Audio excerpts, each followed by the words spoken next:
Reflexões e expectativas. No dia seguinte, à hora convencionada, da qual eu fora informado pela manhã, o Dr. Carneiro de Campos e outro amigo vieram ter comigo, a fim de seguirmos à cidade X, que seria a sede das nossas atividades.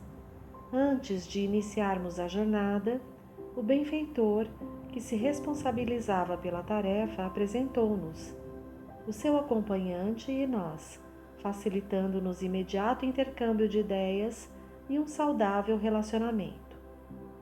O nosso Fernando, esclareceu meu médico baiano, foi dedicado espiritista na terra, havendo exercido o ministério mediúnico com significativa abnegação. Participa da presente jornada a que está acostumado para cooperar com a sua faculdade colocada a serviço do bem em próximas necessidades. Sem aparência de preocupação para impressionar-me, portanto, com naturalidade, porque chamado nominalmente à conversação, ele explicou. Durante algumas décadas, entreguei-me ao serviço da mediunidade curativa, embora a psicofonia e a clarividência me fossem habituais. Por esse tempo, o preconceito contra o espiritismo e a mediunidade era muito forte, e não obstante as pessoas procurassem os benefícios que ambos proporcionam, mantinham suas ideias equivocadas e prejudiciais. Apesar disso, pude atender ao compromisso que assumira antes da reencarnação com relativa facilidade. Àquela época, as pessoas que se inclinavam à pesquisa mediúnica e ao estudo da doutrina espírita afeiçoavam-se a ambos os mistérios com espírito de dedicação. Havia certamente menos recreios e diversões, menos necessidades de espairecimento, e os veículos de comunicação eram mais comedidos, não estando no ar ainda os valiosos recursos da televisão. As dificuldades, que eram muitas, qual hoje ainda acontece, tornavam os interessados mais maleáveis à consolação e à fidelidade doutrinária, à vivência dos postulados aceitos e à ação da caridade ao próximo com maior entrega pessoal. Houve, suponho, uma alteração de comportamento psicológico cujas causas não vem ao caso examinar, que parece haver tornado os indivíduos mais instáveis, inseguros, áridos e ansiosos por novidades. Com a escassez de tempo para aprofundamento do estudo espírita, tendo-se em vista as grandes exceções, observo que as adesões, apesar de numerosas, são sucedidas por deserções expressivas e variações de buscas espiritualistas e de prazeres que impedem a autodoação, a dedicação. A mediunidade vem se tornando instrumento de autopromoção a prejuízo da qualidade ética e espiritual do fenômeno. Diversos companheiros, impressionados com eles mesmos, narcisisticamente, arrojam-se às disputas, ao campeonato da projeção pessoal, perseguindo o aplauso da terra, os primeiros lugares, as competições insensatas, distantes do sentimento de renúncia, de vera humildade, de legítimo amor. Interrompeu-se por alguns instantes e deu prosseguimento aos seus oportunos apontamentos. Naturalmente, no passado, ocorriam também esses fenômenos, porém, em menor escala, razão porque não devemos estranhar a sua atual manifestação. Sucede que as frivolidades campeiam, os disfarces e simulações aumentam nesta área, e a indústria dos presentes, isto é, a retribuição dos favores mediúnicos mediante doações de objetos e vestuário de uso pessoal, vem se tornando uma motivação subreptícia para o envolvimento dos trabalhadores distraídos, com esse esquecimento do carinho e devotamento àqueles que o não podem recompensar e são, como é óbvio, os mais necessitados. não é do nosso interesse censurar ou lamentar o fato, cuja responsabilidade é individual e intransferível, senão examinar e advertir os sinceros obreiros que, na mediunidade, encontram um abençoado instrumento para o serviço da autoiluminação, bem como a do seu próximo, tanto quanto para expandir a verdade entre os homens. Somos daqueles que consideram úteis todas as religiões dignas e filosofias espiritualistas necessárias e portadoras de elevadas contribuições para o bem da sociedade. Entretanto, a viagem de retorno de um espírita a uma outra denominação religiosa surpreende-me, ao mesmo tempo em que lhe compreendo a conduta. A surpresa decorre do fato de identificar no Espiritismo o Consolador prometido por Jesus, a ciência que abarca o conhecimento sob diversos matizes e a filosofia esclarecedora, lógica, otimista, que propicia uma vivência ideal, seja sob o ponto de vista pessoal ou pelo interrelacionamento social que proporciona, não havendo razão para quem a conhece desprezá-la. Sucede, porém, que ela impõe, como é natural, uma vida saudável, sem oferecer recursos para o escapismo insano, o que é um compromisso grave. E compreendo a atitude daqueles que desertam por acreditar que eles preferem uma religião que faculte menores responsabilidades, ou filosofias espiritualistas que se mesclam umas nas outras, apresentando propostas bizarras, variantes, compatíveis com os modismos vigentes em toda parte. Todavia, respeito toda forma de crença e de não crença, de comportamento e de vida, buscando aprender com as criaturas e suas experiências, vinculado cada vez mais à doutrina espírita que me concedeu paz e liberdade, ocasião de trabalho renovador e mais amor ao meu próximo. Quando o caro Fernando concluiu o seu pensamento, dei-me conta de que também eu assim reflexionava, diante de muitos sucessos que acompanhava no movimento espírita em particular e, por extensão, da sociedade em geral. O Espiritismo, pela sua simplicidade, possui todas as condições propostas por Jesus a respeito do Consolador. Ao tempo que se fundamenta em uma filosofia de excelente qualidade, cujos postulados têm suas raízes no idealismo de Sócrates e Platão, sem entrar em choque com o pensamento oriental antigo, do qual se derivaram o brahmanismo, o budismo, o taoísmo. Considerando o homem um ser integral na sua complexidade, faculta-lhe a conquista da plenitude mediante o esforço pessoal intransferível, acenando-lhe sempre com a possibilidade de conquista de novos e mais elevados patamares na escala da evolução que o aguarda.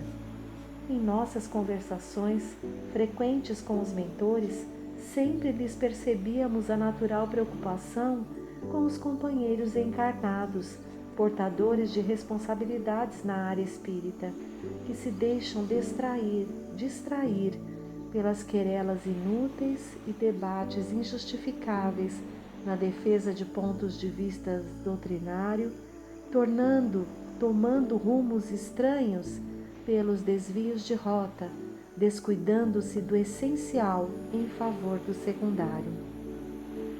Por outro lado, observo que esse comportamento apaixonado na área espiritual e num grupo reduzido de profitentes torna-se mais expressivo e grave no comportamento social que envolve as massas, e os jogos de interesse assumem proporções imprevisíveis, levando os indivíduos à agressividade, à violência, assim liberando as altas cargas das paixões inferiores, filhas diletas do egoísmo.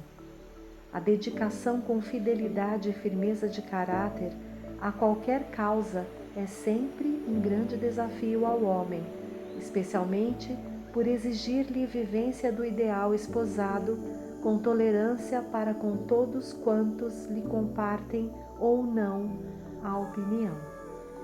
É de considerar-se, entretanto, que a atual conjuntura do planeta, em face da paisagem moral daqueles que o habitam, essa ocorrência se faça normal, até que o próprio mecanismo do progresso impulsione as criaturas pelo roteiro correto. O amigo Fernando, percebendo minhas reflexões silenciosas, despertou-me gentilmente para a hora que se aproximava, em razão de o Dr. Carneiro de Campos já se dispor a dar início à excursão programada para a qual eu fora convidado. Do nobre benfeitor, ouvimos as referências sobre as atividades a desenvolver e as instruções pertinentes.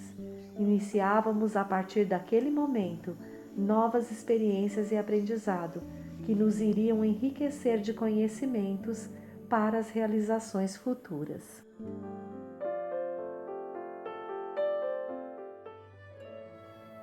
O médium Davi e o Dr. Hermann Grass.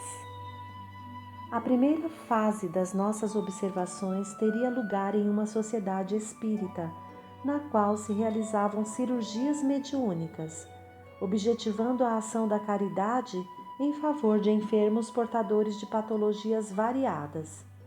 Ao chegarmos, fomos recebidos pelo respeitável mentor da instituição, que afável nos conduziu à intimidade da ampla casa. Já àquela hora repleta de pessoas ansiosas, bulhentas e inquietas, assim como de entidades viciosas, perturbadas, zombeteiras, obsessoras, em lamentável promiscuidade psíquica com os seus hospedeiros, exudando miasmas perniciosos que empestavam o recinto com altas cargas de energia negativa. Percebendo minha perplexidade que não pude dissimular, o irmão Vicente, nosso anfitrião, como justificando a ocorrência, elucidou. Nossa casa foi fundada há mais de uma trintena de anos por abnegados corações que planejavam dedicar-se à vivência dos postulados espíritas. Estabelecido o projeto e tendo-se em vista a excelência dos propósitos acalentados, fomos destacados para cooperar com esses amigos, de forma que o programa se tornasse realidade. Naquela ocasião, as dificuldades para a materialização da ideia eram muitas, seja pelos preconceitos existentes na cidade em relação ao espiritismo, seja pela inexperiência dos membros do grupo. Todos, porém, uniram-se com devotamento e deram início ao trabalho, interessados em aprofundar os conhecimentos da doutrina, para mais e melhor servirem, estabeleceram um roteiro de estudos e, a pouco e pouco, conseguiram uma casa de aluguel que viriam a adquirir mais tarde, reformando-a por diversas vezes para que atendesse às necessidades de crescimento, resultando no bem equipado edifício no qual nos encontramos. Alguns dos fundadores já desencarnaram e hoje cooperam conosco, tentando preservar os objetivos iniciais que o emularam ao labor. Sucede, porém, que no último ano, por distração, os atuais administradores, muito preocupados com os fenômenos mediúnicos, em detrimento dos objetivos essenciais da doutrina, cederam às pressões psíquicas dos espíritos levianos e, não obstante as nossas incessantes admoestações e advertências, enveredaram pelo sinuoso caminho das curas e cirurgias mediúnicas, atraindo multidões de necessitados, portadores, porém, de total desinteresse pela cura real, que transformaram o recinto no tradicional pátio dos milagres impossíveis. Diariamente, ou melhor dizendo, especialmente 2 vezes por semana, desde a noite de véspera, afluem enfermos de todos os matizes, para a maioria dos quais a doença ainda é a melhor terapêutica de iluminação, desejosos, no entanto, da cura sem responsabilidade e da saúde sem compromisso de elevação moral. Temos redobrado esforços para deter a invasão dos espíritos perniciosos, sem faltar-lhes com a caridade fraternal. Todavia, a ambição do sucesso e do estrelismo tomou conta dos companheiros encarnados, que assim nos dificultam o auxílio a eles próprios. Esta a razão de havermos solicitado a ajuda dos amigos que ora nos visitam. Silenciando, deixou-nos a oportunidade para observações mais cuidadosas. Sem dúvida, as construções magnéticas de proteção à casa e a algumas criaturas permaneciam. Entretanto, em razão do tumulto reinante e das descargas mentais arrojadas quão destrutivas, enxameavam as ideoplastias perturbadoras e a psicosfera predominante era caracterizada pelo teor baixo dos fluidos tóxicos. Obsidiados com profundas parasitoses espirituais, apresentavam enfermidades físicas, cujas causas estavam nos distúrbios provocados pelos seus perseguidores, misturavam-se a portadores de cardiopatias graves, paralisias, neoplasias malignas, doenças oculares e respiratórias, numa variada e complexa gama de problemas kármicos, sem possibilidade de solução por motivos óbvios. A leviandade graçava à solta, ao lado da simonia sob disfarce mal cuidado.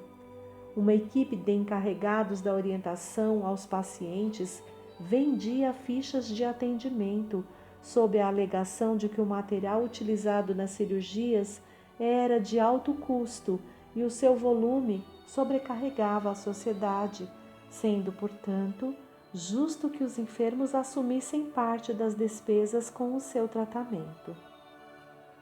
Todos anuíam com o absurdo, sem preocupação ética, interessados apenas em resultados que lhes parecessem favoráveis. Atraídos por uma bem urdida propaganda e pela divulgação através da televisão, que acompanhara algumas das incursões cirúrgicas, e por depoimentos de pessoas que se afirmavam curadas de todos os lugares possíveis, chegavam aflitos em busca de solução para os seus males físicos, mentais, espirituais e morais.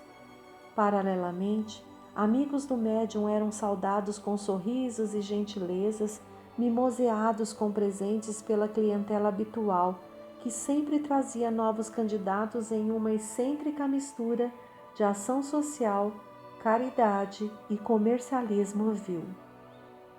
Nesse momento, no amplo salão abarrotado, alguém assomou à mesa sobre um estrado e, após despertar a atenção pedindo silêncio, arengou: "Está chegando o momento", fazendo-se necessário preparar o ambiente para as curas. Depois de enunciar algumas palavras desconexas à guisa de oração e recitar sem qualquer emoção o Pai Nosso, que foi acompanhado em coro sem nenhuma participação do sentimento, abriu um volume de O Evangelho segundo o Espiritismo de Allan Kardec. Ao fazê-lo, no entanto, percebemos que o irmão Vicente encaminhou-lhe a mão em um aparente gesto casual e ele leu o título da página, Os Falsos Profetas da Erraticidade. Notei-lhe a reação psíquica à oportuna lição, que advertia sobre a interferência dos espíritos irresponsáveis na conduta dos homens invigilantes. Ele havia captado a mensagem que o instrutor da casa levara-o, inconscientemente, a buscar. Superando o desgosto momentâneo, leu-a de maneira indigesta, como se estivesse a desobrigar-se de algo muito desagradável. Entreteceu comentários que nada tinham a ver com a leitura, procurando esclarecer os pacientes em relação ao comportamento durante e depois das cirurgias mediúnicas. Apelava para a dieta alimentar, com proposital ouvido daquela de natureza moral e, sobretudo, para a fé que dá merecimento.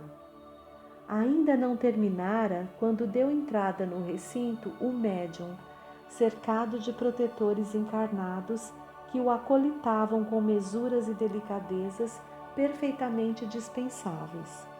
O grupo de companheiros era assessorado por espíritos semelhantes, trêfegos e zombeteiros, que se compraziam tomando parte no séquito inusitado. Aproximei-me do caro Vicente, que, compreendendo minhas interrogações silenciosas, explicou. Sim, aquele é o nosso amigo Davi, que se entregou à mediunidade, derrapando todavia lamentavelmente no personalismo doentio e na presunção exacerbada, agora experimentando o complexo problema de obsessão com destaque na área da conduta sexual.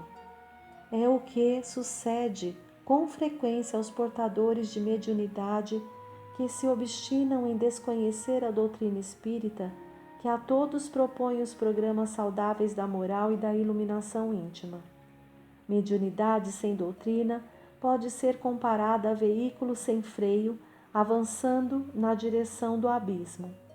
A mediunidade é sempre compromisso de redenção que o espírito assume antes de reencarnar, especialmente aquela que tem expressão ostensiva, rica de possibilidades para a edificação do bem nos indivíduos. O nosso amigo Davi é consciente das responsabilidades que lhe dizem respeito no exercício mediúnico. Todavia, corrompeu-se deixando-se subornar pelo dinheiro e presentes valiosos que lhe despertaram velhas chagas morais do passado então adormecidas, tais a vaidade, a soberba, a ingratidão e outras. Após vincular-se psiquicamente a hábil cirurgião desencarnado, porém antigo cidadão de péssimos costumes, entregou-se aos tratamentos mediúnicos sem o respaldo evangélico para sustentar-lhe o comportamento ético, vivendo a psicosfera do companheiro, a fim e de outros comparsas, vem tombando no abuso das funções genésicas, asseverando que a mediunidade e a sua prática nada tem a ver com os prazeres atormentados do sexo sem amor. Detendo-se em breve reflexão silenciosa, prosseguiu.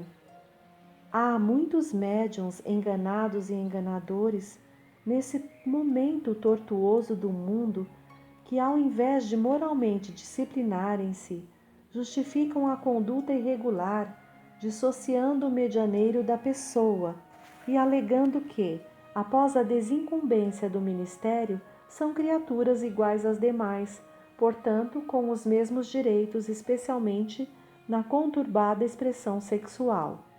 Não discrepamos quanto aos direitos dos médiuns ou de outras pessoas, porém, não nos podemos esquecer dos seus deveres de homens e mulheres probos, com responsabilidades no campo espiritual que não devem, não podem ser conduzidas com ligeireza moral ou leviandade. A conduta é muito importante, mental e física, seja de quem for, porquanto é através dela que se mantém a sintonia com os espíritos, conforme também ocorre entre os homens na esfera social. Quem conhece a verdade assina compromisso com ela, e todo aquele que se identifica com os postulados da imortalidade deve viver de forma concetânea com essa crença, ou do contrário, a sua é uma aceitação falsa, destituída de fundamento e legitimidade. O amigo Davi procede de experiências reencarnatórias assinaladas por graves insucessos, havendo investido muitos valores e a interferência de abnegados mentores para lograr essa oportunidade que, infelizmente, mal baratada, atraindo consequências muito dolorosas para ele mesmo. Quando se apresentou em nossa casa, pedia apoio para atendimento da mediunidade de prova que o aturdia muito. Portador de promissoras faculdades de efeito físico, psicofonia, clarividência e clareaudiência, que se manifestaram desde a adolescência, produzindo-lhe compreensíveis aflições. Estas eram recursos que lhe ensejavam retificação de hábitos e morigeração de conduta, convidando-o a procedimentos saudáveis. Espírito rebelde, porém, embora conduzido a uma sociedade espírita, permitiu-se a indisciplina e o abuso nas atitudes mais simples. Benfeitores espirituais programados para colaborarem com ele, junto aos necessitados, foram lentamente rechaçados nos seus propósitos superiores, por se negar com frequência aos exercícios de educação moral e emocional, sobrecarregando-se com o excesso de alimentos portadores de altas doses de toxinas e, sobretudo, cedendo espaço mental de início a vícios danosos que o retêm na ação perniciosa. Com o tempo, adicionou alcoólicos às atividades normais, impedindo o intercâmbio com aqueles nobres instrutores que jamais o abandonaram. Como os espaços de toda a natureza nunca permanecem vazios por muito tempo, não faltaram companheiros desencarnados ociosos e vulgares para acorrerem na sua direção, preenchendo as suas necessidades, destacando-se o Dr. Hermann Graz, que exerceu a medicina terrestre com atropelos morais e sem a ética conveniente. Hábil cirurgião, preferiu dedicar-se ao aborto criminoso, contraindo pesados débitos perante a própria consciência e a consciência cósmica. Ao desencarnar, sofrendo amargamente, tornou-se vítima direta, que já o era indiretamente, de terrível verdugo da erraticidade mais inferior, que o explorava desde antes, fazendo-o mais infeliz. O processo de vampirização alongou-se por vários anos, complicado pela presença vingadora de algumas das suas vítimas. Depois de um largo período de sofrimento, desvinculou-se do antagonista e passou a ligar-se ao médium Davi, em quem encontrou recursos para reabilitar-se dos delitos através das ações dignificantes que viesse a realizar. Os mentores do médium viram na circunstância uma fórmula feliz para que ambos se ajudassem, enquanto eles próprios se dignificavam. No começo, o Dr. Hermann encontrou estímulos para essa reabilitação de que se foi descuidando à medida que aumentava o número de necessitados e o caráter do médium se amolentava diante dos resultados materiais obtidos. Detendo-se em reflexão e com um toque de bom humor, Vicente continuou: o melhor amigo de todo médium no seu processo de evolução é sempre a dificuldade, que o impele ao bem, à oração, à meditação, conduzindo-o à humildade. Não são poucos aqueles que sossobram nas águas turvas da vaidade e da presunção, enxameando por toda parte e tombando em sutis quão perigosas obsessões que passam a experimentar. No caso em tela, os amigos espirituais, conhecendo-lhe as necessidades emocionais, programaram a reencarnação de Adelaide, antigo afeto a que se vinculava o médium, providenciando-lhe o consórcio matrimonial, a fim de que não experimentasse carência afetiva e pudesse desse modo dedicar-se à mediunidade em regime de plenitude relativa. Da união nasceram-lhe 2 filhinhos, que são do mesmo grupo familiar e que estão quase esquecidos pelo pai, logo passada a novidade. Arrependido do casamento, que considera a perda da liberdade pessoal ante as facilidades para o exercício do sexo em desalinho, procura desincumbir-se do compromisso sem a seriedade e a emoção que os deveres de esposo e pai lhe impõem. Desse modo, em razão da auréola de paranormal que deslumbra os ociosos e simplórios, passou à conquista de jovens e senhoras imprevidentes, incidindo em outro gênero de delitos. Por consequência, caminha a largos passos para uma tragédia que está sendo urdida pelos seus adversários, os quais o induzem aos deslizes constantes. Seguindo em direção a pequeno cômodo ao lado da sala das sessões, o médium e sua corte desapareceram dos olhos deslumbrados da clientela que mal sopitava a ansiedade. O orador, que havia interrompido a lenga-lenga, deu-lhe prosseguimento, conclamando os interessados à concentração e que se não esquecessem da doação da espórtula para ajudar a manutenção das obras de caridade da casa.